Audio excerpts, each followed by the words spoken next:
இன்றைய ஆத்மீக தேன். இன்று தினத்தின் தியானத்திற்காக சங்கீதம் 34:9 உங்களுக்காக நான் வாசிக்கட்டும்.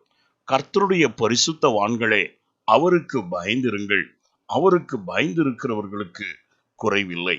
ஆம் பிரியமானவர்களே, இயேசு கிறிஸ்துவின் இரத்தத்தினாலே கழுவப்பட்டு தேவனோடு சுத்த ஜலத்தினால் உடன்படிக்கை பண்ணியிருக்கிறதானே பரிசுத்தவான்களாகிய உன்னை பார்த்து இன்று கர்த்தர் சொல்லுகிறது என்னவென்றால், நீயோ கர்த்தருக்கு பயப்படுகிற பயத்தில் உன்னை காத்து கொள்ளுகிறவனாயிரு. அதனால் மரண கண்ணிக்கு நீ தப்பித்துக் கொள்ளலாம். ஏனென்றால் கர்த்தருக்கு பயப்படுகிற பயம் ஜீவ ஊற்றாய் இருக்கின்றது. கர்த்தருக்கு பயப்படுதலே சகலவித ஞானத்தின் ஆரம்பமாய் இருக்கிறது. நீ பரிசுத்தரை அறிந்து கொள்ளுகிற அறிவையும் அதே உனக்கு உணர்த்துகிறதா இருக்கும். கர்த்தருக்கு பயப்படுகிற பயம் எலும்புகளை நினமுள்ளதாக்கும். ஆனபடியால் நல் ஆரோக்கிய ஜீவனம் செய்யும்படியாய் பொல்லாப்பை விட்டு விலகி கர்த்தருடைய பயத்தை நீ கற்றுக்கொள்.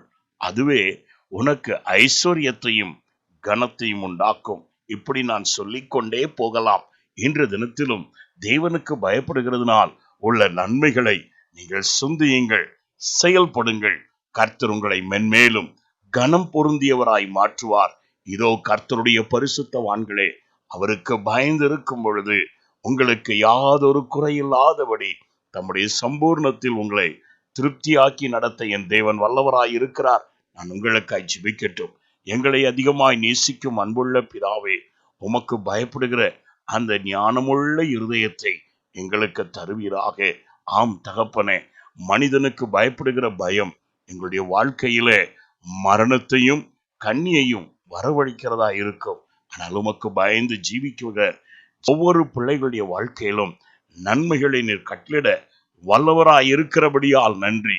அப்படியே நாளையும் உடைய பிள்ளைகளுக்கு ஆசீர்வாதமாக்கித்தார். இயேசுவின் நாமத்தில் பிதாவே, ஆமென். God bless you.